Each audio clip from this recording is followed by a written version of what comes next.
ప్రేక్షకులందరూ నమస్కారం. ఈరోజు మన స్టూడియోలో ప్రముఖ ఆధ్యాత్మికవేత్త ఆస్ట్రాలజర్ జయేష్ శర్మ గారు మనతో ఉన్నారు. గురుగారితో మాట్లాడేద్దాం. నమస్కారం గురుగారు. నమస్కారం.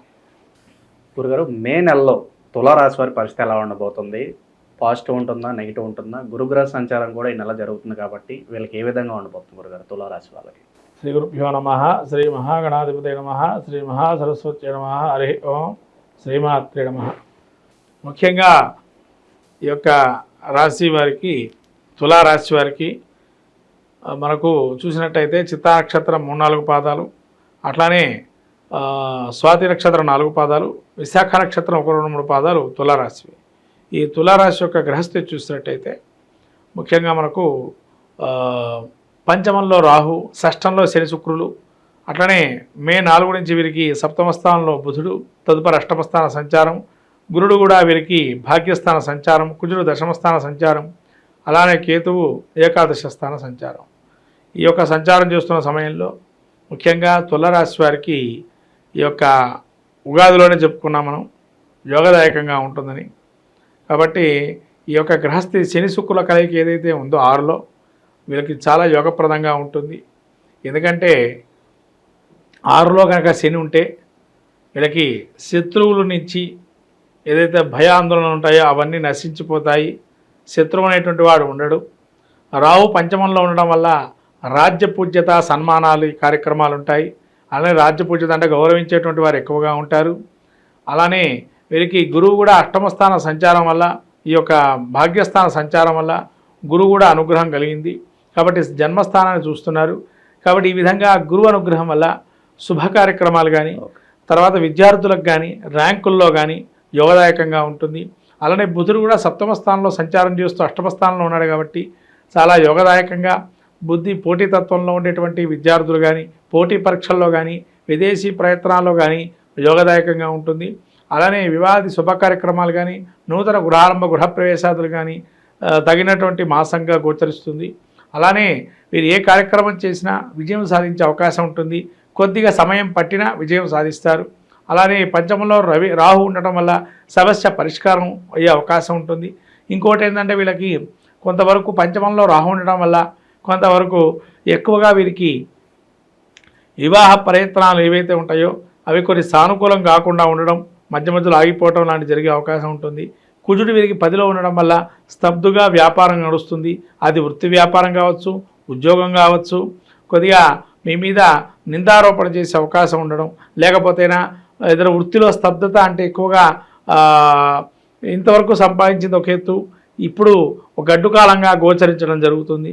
తర్వాత ఈ యొక్క దశమస్థాల కుజుడు సంచారం వల్ల ఏ పని చేసినా మొదలుపెట్టినా కూడా ఆటంకంగా ఉండటం, ముందరకెళ్ళటం వెనక్కి రావటం, ముందరకెళ్ళటం వెనక్కి రావటం అంటే మధ్యస్థంగా ఉండటం, గట్టిగా మాట్లాడదామంటేనేమో భయంగా ఉండటం, అలాంటివి జరుగుతాయి. తర్వాత కేతువు కూడా ఏకాదశంలో ఉన్నాడు కాబట్టి యోగదాయకంగా ఉంది.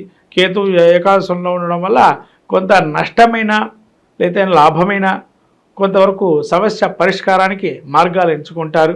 అలా ఈ యొక్క సంతాన సాఫల్యత కానీ, అలానే సంతానం లేని వారికి ప్రయత్నం చేయడం కూడా చాలా మంచిది, విశేషంగా యోగదాయకంగా ఉంటుంది. అలానే ముఖ్యంగా వీరికి నిరుద్యోగులు ఉద్యోగ అవకాశాలు కానీ, మళ్ళీ రాజకీయ నాయకులకు కూడా యోగదాయకంగా ఉంది.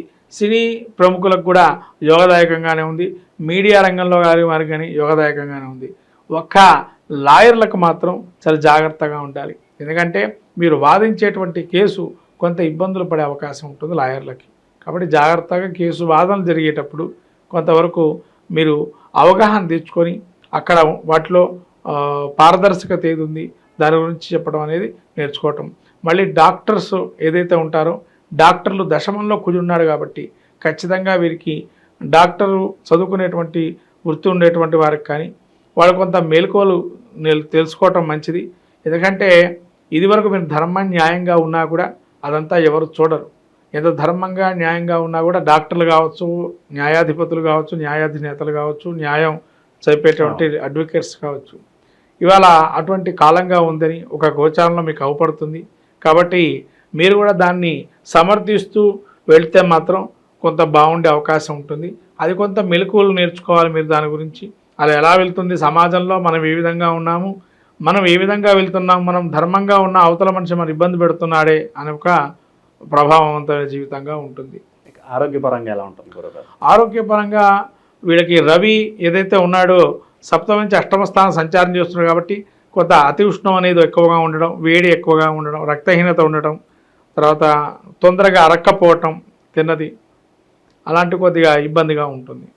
ఓకే. ఇక పెట్టుబడులు పెట్టాలంటే ఏ రంగాల్లో పెట్టుబడులు పెడితే బాగా లాభం వస్తుంది అంటారు గురుగారు వీళ్ళకి? పెట్టుబడులకు వచ్చేటప్పటికి ఐరన్, స్టీలు, తర్వాత ఏదైనా మెటల్స్లో కానీ మిగతా మెటల్స్ ఏమైనా కానీ మెటల్లో చాలా బాగుంటుంది. మెటల్స్ చాలా బాగా ఆ రంగంలో చాలా బాగుంటుంది. ఫార్మాసిటికల్ రంగం కూడా బాగుంటుంది. ఇక చాలా వరకు శుభ ఫలితాలు ఉన్నప్పటికీ పలానా విషయంలో వీళ్ళు చాలా జాగ్రత్తగా ఉండాలి లేదంటే ఇబ్బంది పడతారంటే ఏం చెప్తారు గురుగారు?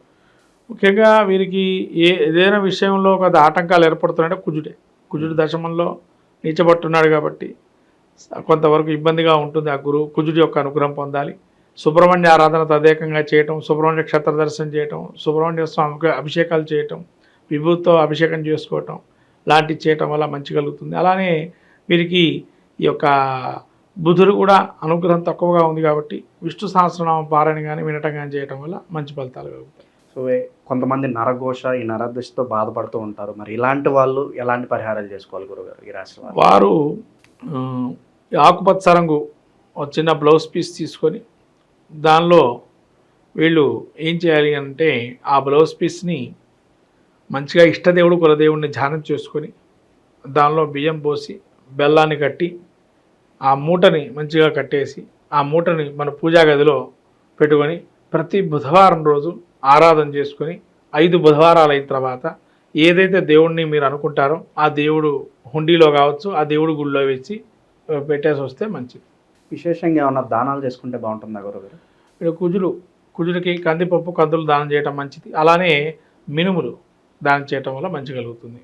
మనకు ప్రతినిత్యము కూడా రాశి ఫలితాల అంతర్భాగంగా ప్రతి ఒక్కరి జిజ్ఞాస ఏంటంటే ఈ నెల మనం ఏం చేసుకుంటే బాగుంటుంది, ఏ వ్యాపారం మొదలు పెడితే బాగుంటుందా, లేదా మనం ఏ విధంగా ఉంటే బాగుంటుంది, వాటి యొక్క గుణగణాల్లో ఏ విధంగా మనల్ని ఇబ్బంది పెడుతున్నారా, లేదా మనల్ని పొగిడే వాళ్ళు ఎంతమంది ఉన్నారు, లేదా ఈ విధంగా అనేక రకాలైన సమస్యలకి పరిష్కార మార్గమే రాశి ఫలితాలు. ఈ యొక్క రాశి ఫలితాలు కనుక ప్రతినిత్యము మనం పాటిస్తూ ఆ యొక్క స్తోత్రమాలికలు కానీ ఆ యొక్క స్తోత్రమాలికలతో పాటు ఆ యొక్క దేవత అధిష్టాన దేవతల యజ్ఞ హోమాదులు కానీ వ్రతాదులు చేసుకోవటం వల్ల మంచి ఫలితాలు వస్తాయని మన పెద్దలు మహర్షులు చెప్పబడింది. అట్లాగే ఈ యొక్క రాశి ఫలితాలకు వచ్చినట్లయితే ప్రతి మాసం ముందు ఎట్లయితే ఫలితాలు చెప్పుకుంటున్నామో అలానే రాబోయేటువంటి మాసమైనటువంటి వైశాఖ మాసము, ఈ యొక్క మాసంలో దీన్ని మనం మే నెలలో ఈ యొక్క ఫలితాలు రాశి ఫలితాలు ఏ విధంగా ఉంటున్నాయి, ముఖ్యంగా చెప్పుకోవాల్సిందంటే అతిపెద్దటువంటి మాసం విష్ణుప్రీతికి అతిపెద్ద విష్ణుప్రీతి అయినటువంటి మాసము ఈ యొక్క వైశాఖ మాసం. మనకు పద్మపురాణము, బ్రహ్మాండ పురాణము, మత్స్య పురాణము ఇవన్నీ కూడా ఈ యొక్క అనేక విశేష అంశాలతో కూడుకున్నటువంటి వైశాఖ మాసం. దానికి వైశాఖ పురాణం కూడా ఉన్నది.